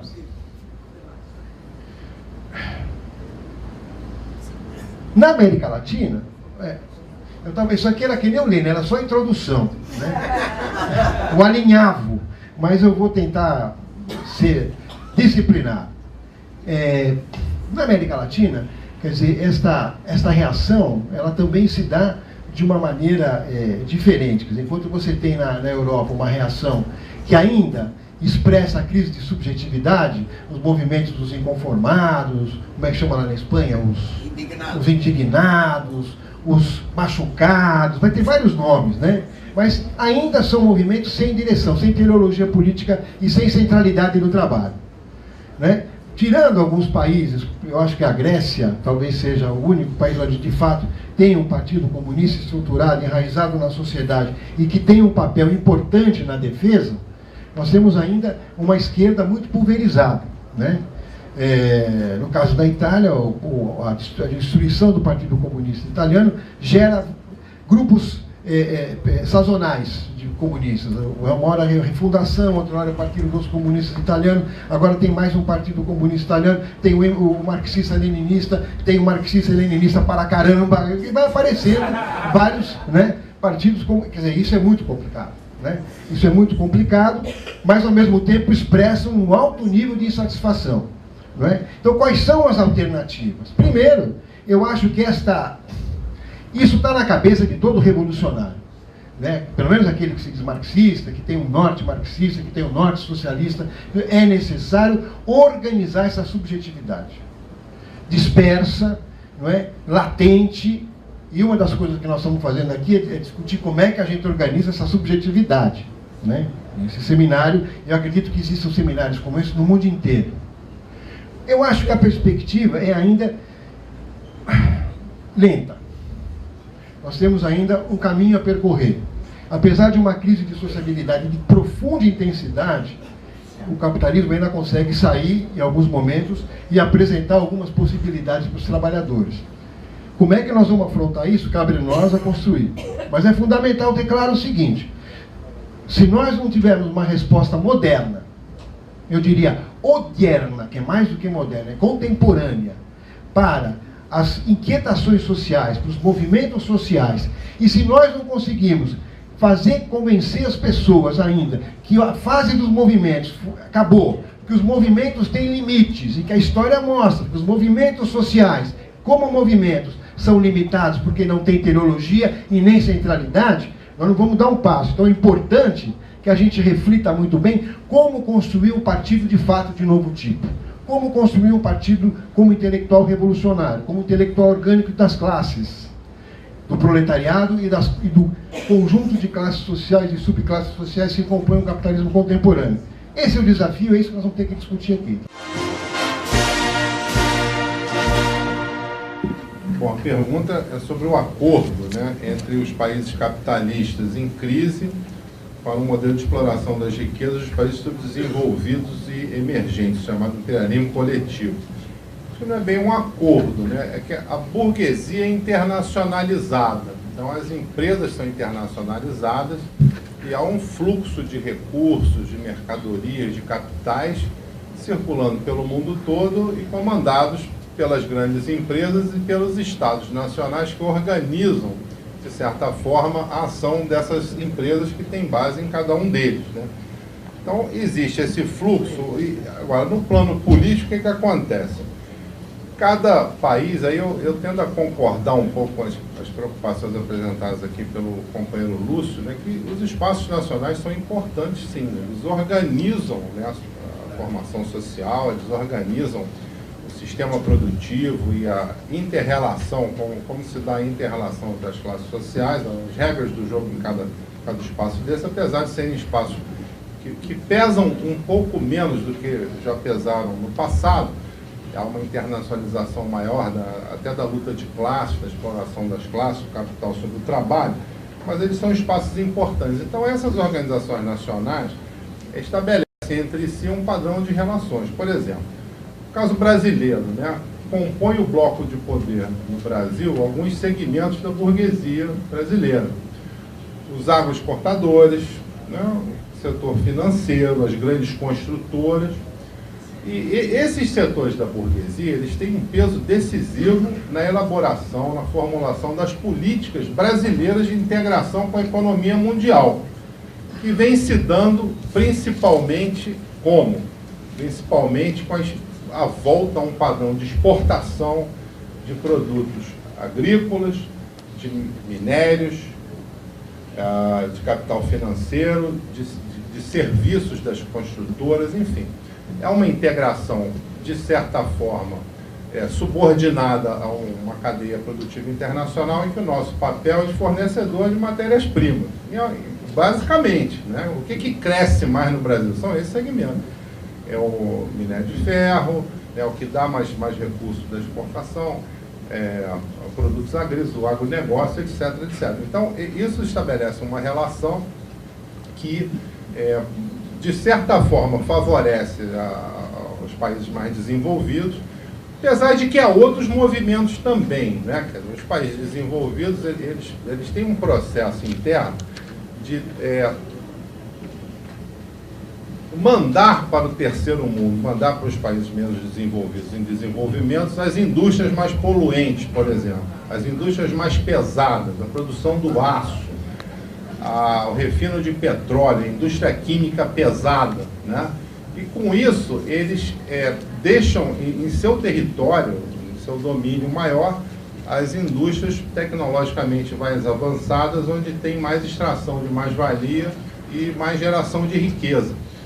Do lado dos países em desenvolvimento, além assim, da influência dos setores das classes dominantes, que mais influem na formação do bloco de poder, para a defesa dos seus interesses, mas a gente pensar na política externa brasileira, que tem aspectos que a gente chama de progressistas, por exemplo, apoiou a Venezuela, vamos reconhecer, né, logo no início do governo Chaves, né, uma crise, o Lula foi lá, mandou um petroleiro, para manter a economia funcionando, deu apoio político, manteve uma boa relação com Cuba, com o Equador e tal. Em parte isso nos agrada, nós até declaramos isso, foi correto isso e tal, mas não tenhamos ilusões. Uma parte das explicações para essa política é a defesa dos interesses da burguesia brasileira no exterior. É para fazer obra na Venezuela, para fazer obra no Equador, é para vender serviços, é para vender produtos brasileiros, pela influência desses grupos dominantes da burguesia brasileira que interferem e ditam a política internacional e estabelecem um padrão de relação econômica e política internacional. Do lado dos países de desenvolvimento, também existem ações diferenciadas. Alguns países têm interesse em atrair essas empresas, uma vez que eles querem se desenvolver pela sua formação social burguesa, local, nos moldes capitalistas. Então, de certa forma, é uma visão meio etapista. Então, vamos trazer as indústrias, vamos desenvolver, vamos elevar um pouco o patamar de renda, ter mais assalariados e empreender um caminho de desenvolvimento. Alguns países fazem isso com um corte mais liberal, né? Abrem as portas para que as empresas entrem. Outros fazem isso de forma mais ordenada. A gente pode falar da China, né? A maior parte das exportações chinesas são feitas por empresas estrangeiras localizadas em território chinês, né? Eles atraem, só que lá eles fazem isso de forma planejada, tem um planejamento de longo prazo, estratégico, nem um pouco inocente, que tem a ver com o poder global, né?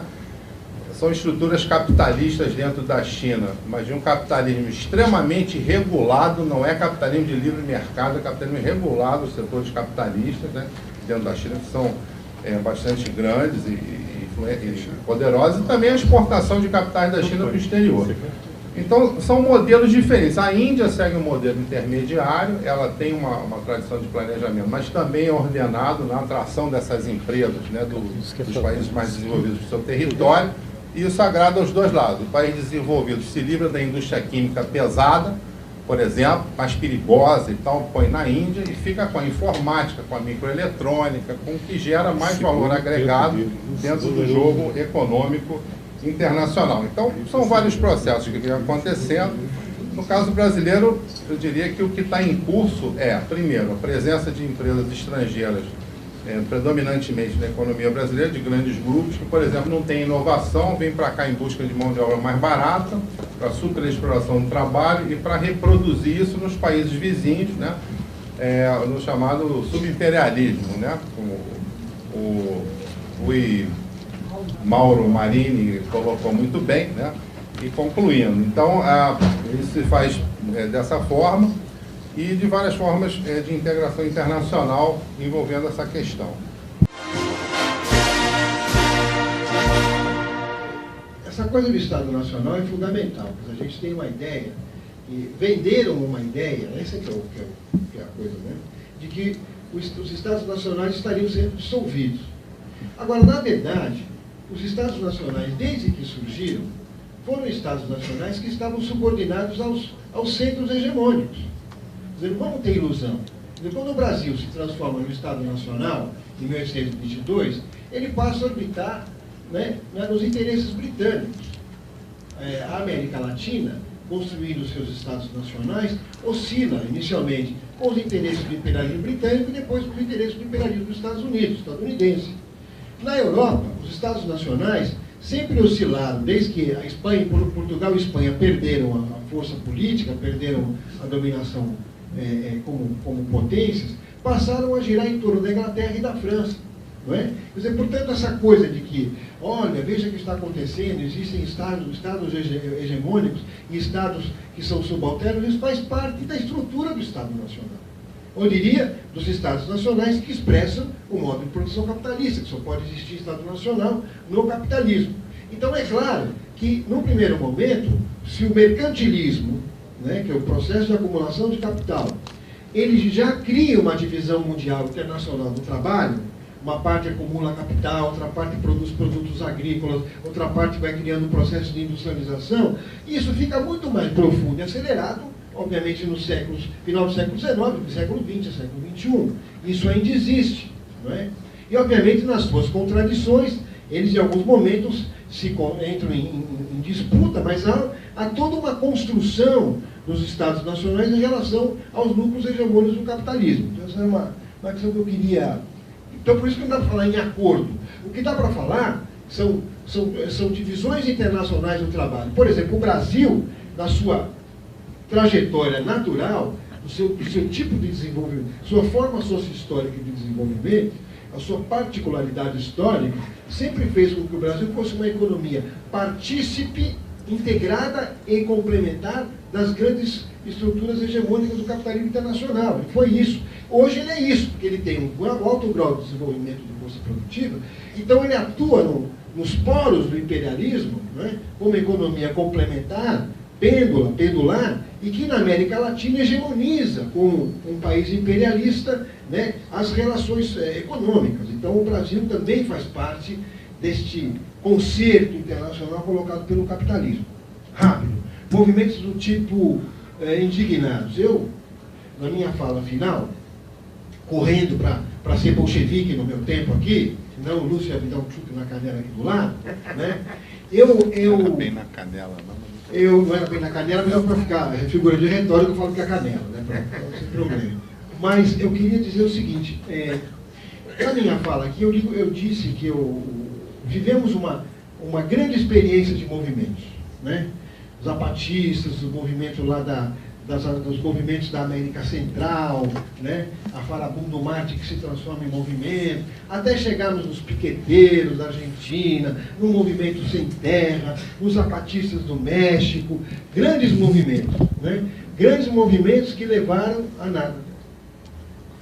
Que criaram caldos de cultura, mas não conseguiram criar as relações objetivas. Quer dizer, acho que agora, mais uma vez, esses movimentos, não é?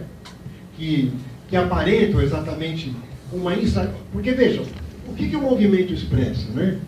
Vivemos hoje uma crise de legitimação da forma democrático-burguesa parlamentar.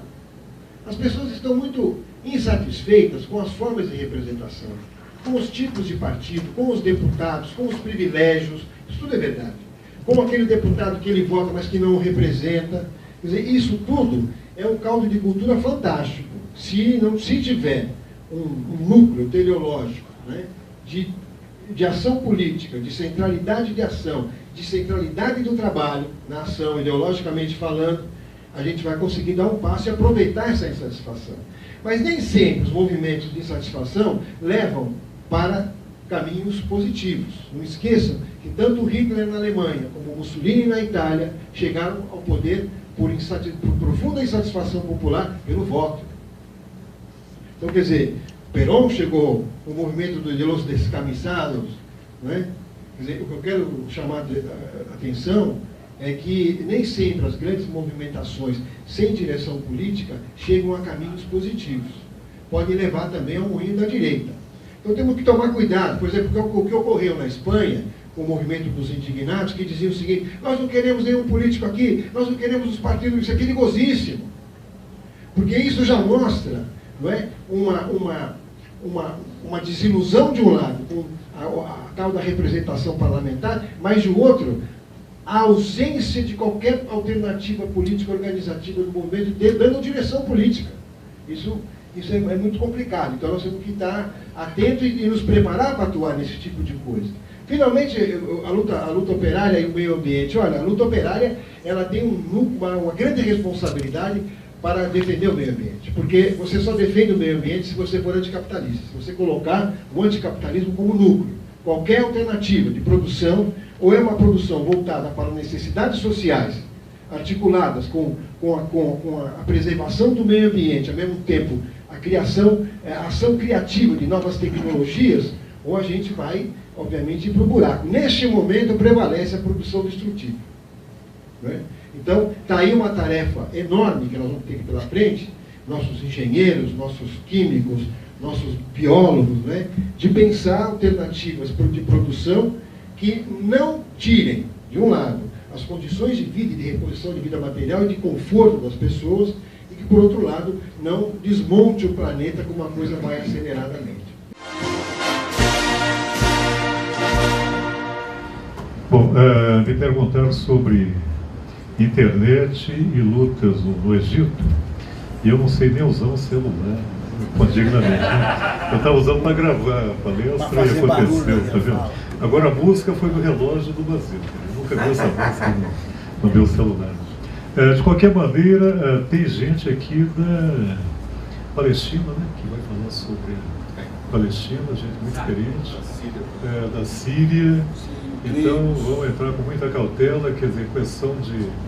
Quer dizer, esses dias onde eu trabalho, propostas de temas para iniciação científica, espécie de concurso, né? Então a gente propôs temas. E alguém da área de exatas sugeriu a tecnologia e inclusão social. Aí com muito jeito, então, a gente conseguiu lá, muita gente, então vai tecnologia, e outro tema, inclusão social. Eu não sei o que é inclusão social. De qualquer maneira, poderia se manter, como foi proposto, tecnologia e inclusão social, daria para colocar logo em seguida tecnologia e exclusão social, seja lá o que for isso. Porque, no fundo, a questão é a relação entre tecnologia e capitalismo. Isso é que tem jogo. Quer dizer, eu acho que vale para a internet também. Quer dizer, a internet, você pode fazer uma crítica cultural sutil, não é o caso aqui, pode mostrar como a informática ligada à produção, ela leva a esvaziar estacionamentos, agências bancárias, imensos espaços aí da área de produção direta e da área de serviço, de trabalhadores e trabalhadoras, né? Leva a sobrecarregar de trabalho alguns trabalhadores, ao mesmo tempo que emprega outros. Ela pode ser utilizada para, como se fala em geral, precarizar as relações de trabalho, inclusive via telemática, tudo que vocês sabem, tanto ou melhor do que eu, né? Por outro lado, muitos combatentes usaram o carro, relutaram, mas acabaram adquirindo celular e outras bugigangas aí, então. Ou seja, houve uso, e ainda existe, politicamente interessante da internet.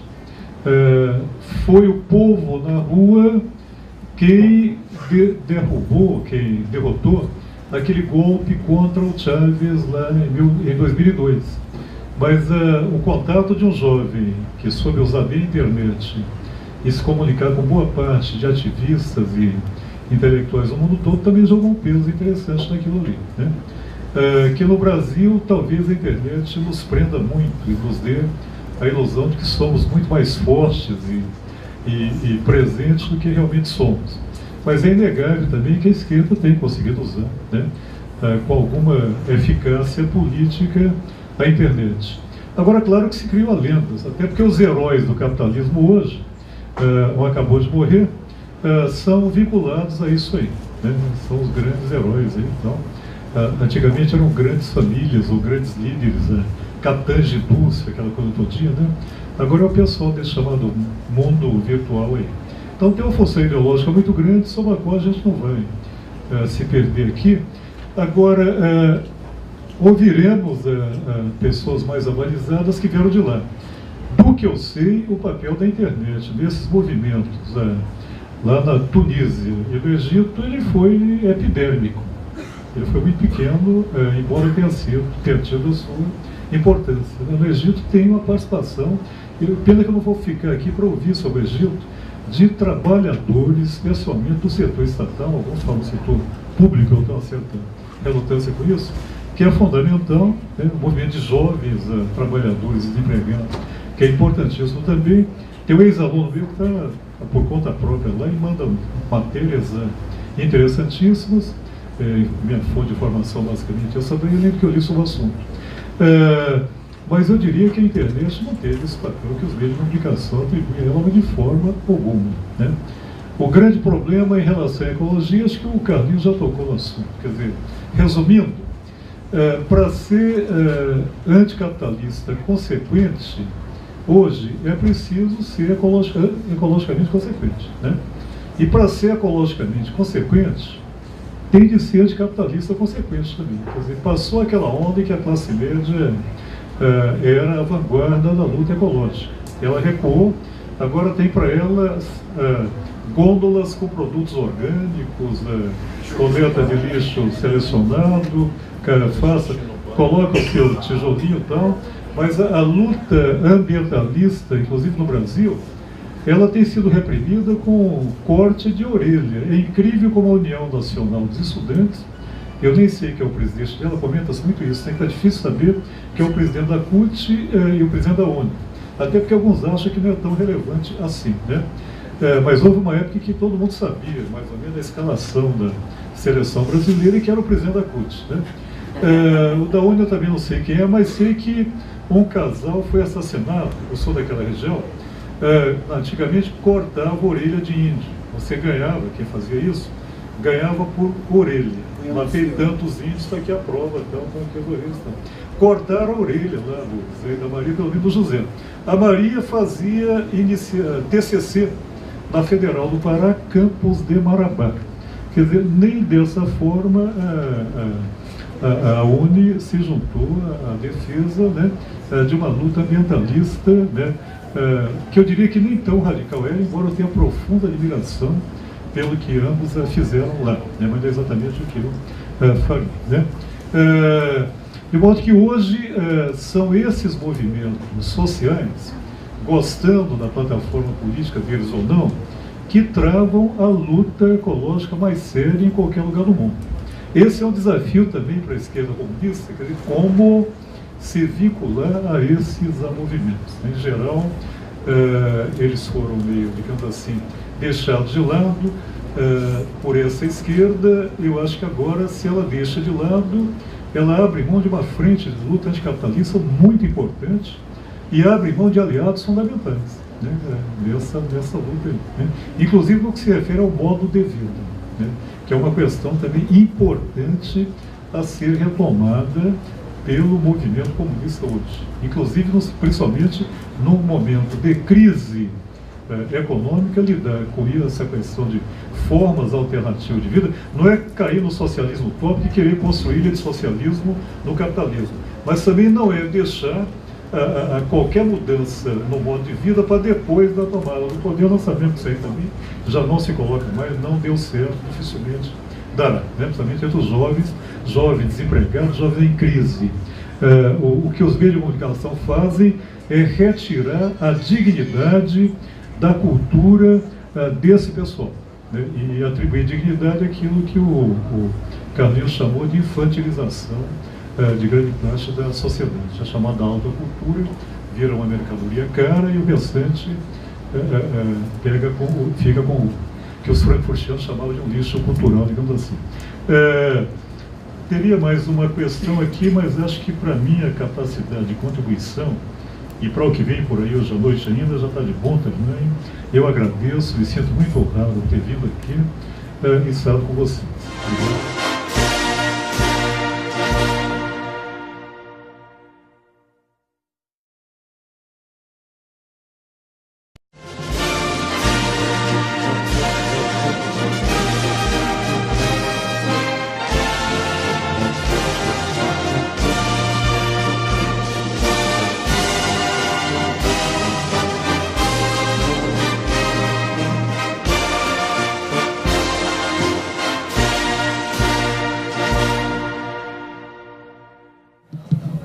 Então, o tema da nossa mesa é conjuntura internacional.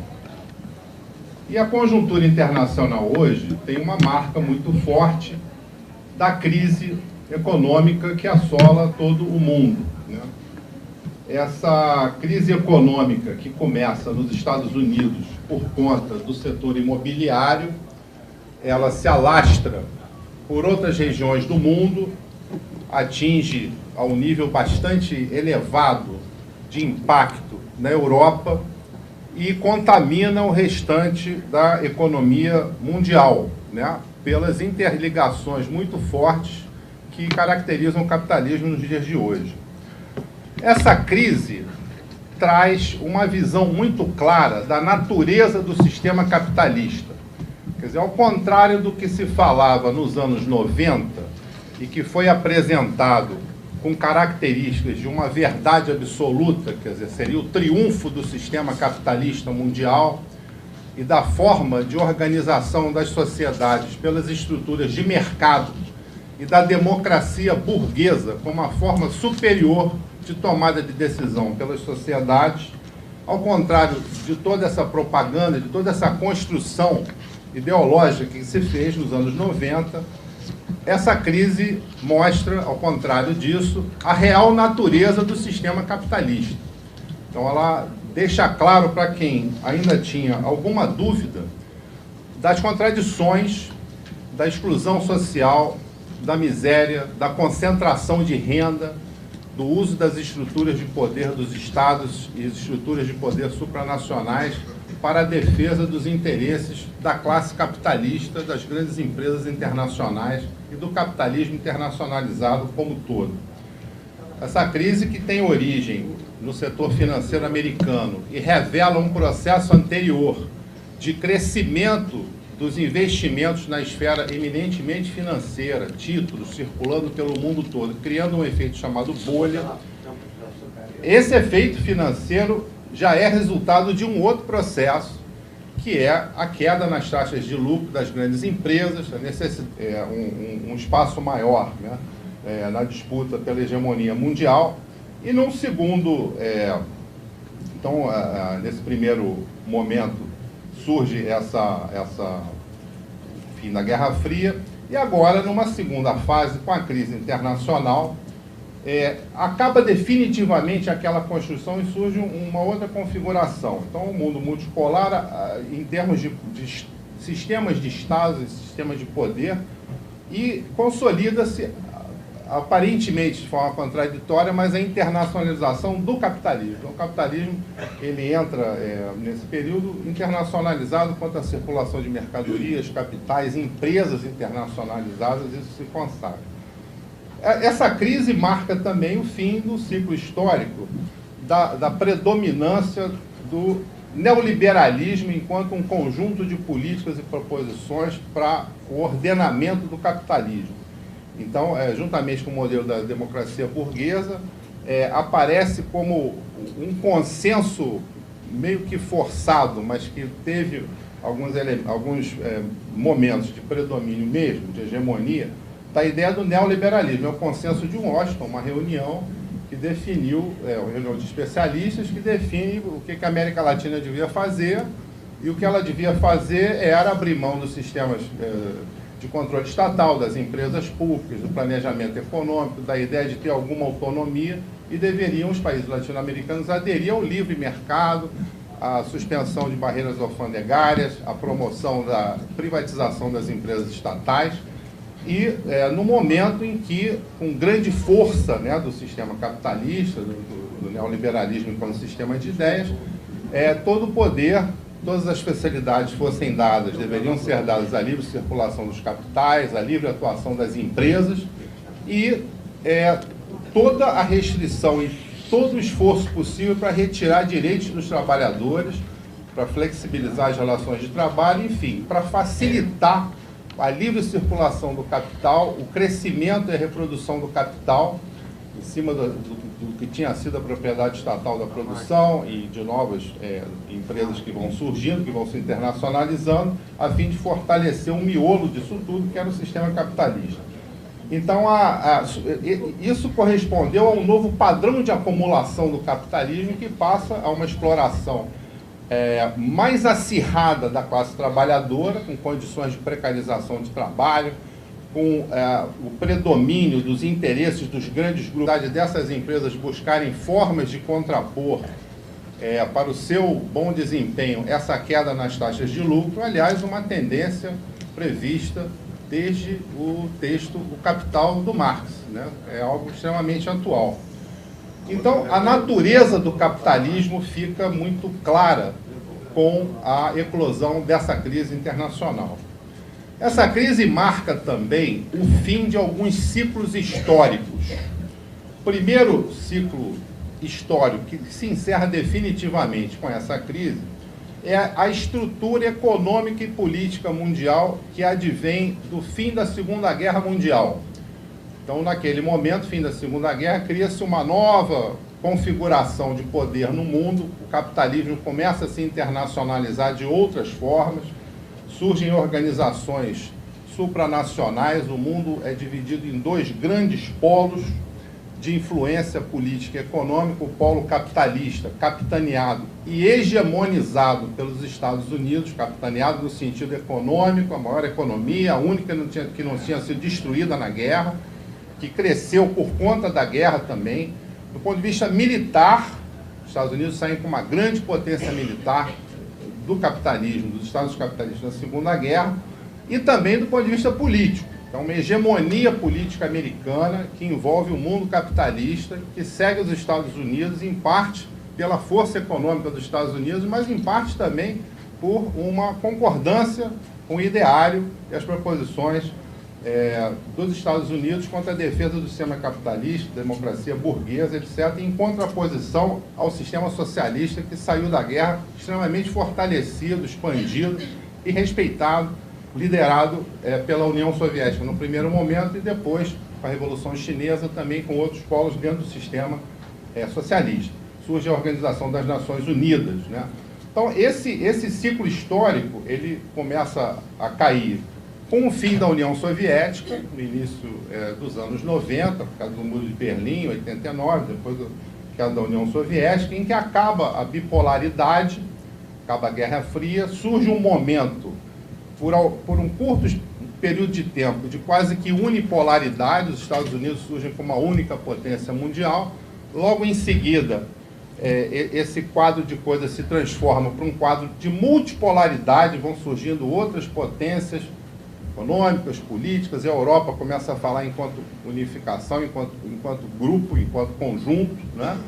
Outros países passam a ter, nos sistemas de governo, nos sistemas estatais de governo e também nas organizações supranacionais, as organizações internacionais, que passa então a predominar. Então, esse ciclo cai com a crise agora, é colocado em xeque o neoliberalismo como esse projeto, vamos dizer, de civilização, né? Dentro do capitalismo, dentro da democracia burguesa.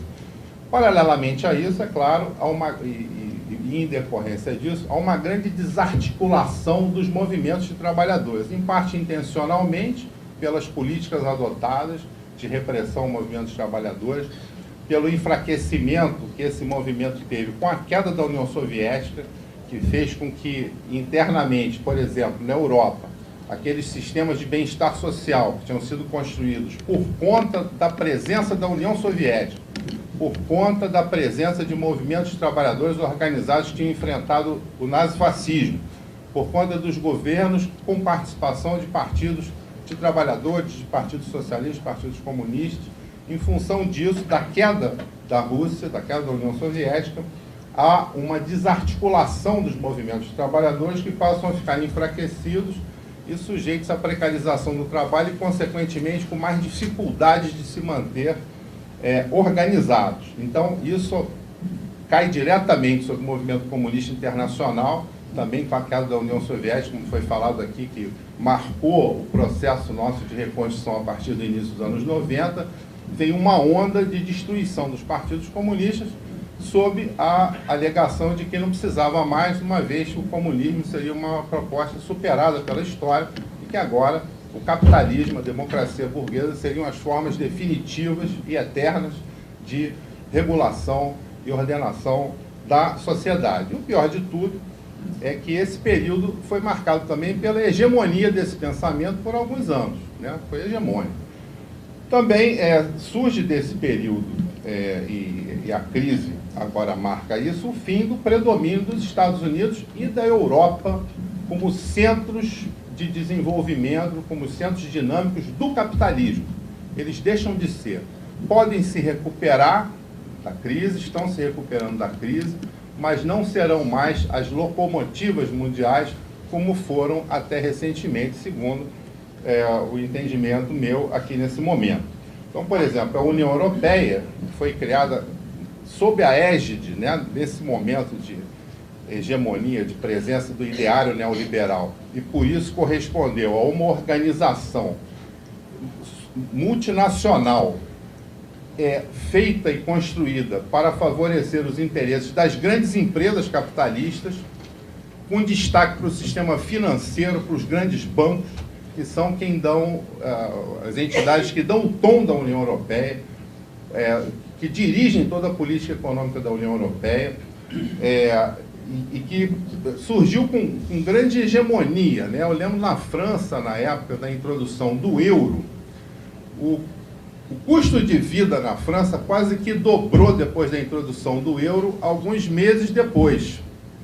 E, no entanto, a população achava ótimo ter o euro, porque aquilo foi uma onda hegemônica da modernidade, da integração do continente europeu para enfrentar os Estados Unidos. Aquilo era um novo passo da humanidade ainda, e com uma redução brutal do poder aquisitivo. E, logo em seguida, com uma redução brutal das condições de trabalho, com a precarização das condições de trabalho, com o ataque aos direitos dos trabalhadores, o ataque à previdência social, a tentativa de destruição da saúde pública, da educação pública, que gerou resistências diversas, mas isso tudo tinha um peso da hegemonia. Assim, o entendimento é que o euro foi criado, inclusive, com uma tentativa de, a partir de uma unificação monetária, se criar uma unidade política. Quer dizer, a economia tentando prevalecer na unidade política. O efeito disso está acontecendo agora, né? O efeito dessa tentativa que, sob a pressão hegemônica do ideário neoliberal, teve andamento naquela circunstância, e o euro foi implantado em um conjunto de países. Outros não entraram na zona do euro, ainda que tenham aderido à União Europeia. Também no plano imaginário, né, do imaginário social, essa crise marca o fim da ideia de que o capitalismo, na forma neoliberal, com a democracia burguesa, seria então o projeto final da humanidade, de organização da humanidade. Então, isso cai e voltam a surgir outras propostas de organização da sociedade, voltam a ser colocadas como a proposta do socialismo, nas diversas leituras e proposições que essa proposta traz. Bom, temos uma crise. Agora, há diferentes visões hoje quanto à natureza da crise, quanto ao que se prevê de seu desenrolar. Por exemplo, alguns autores colocam que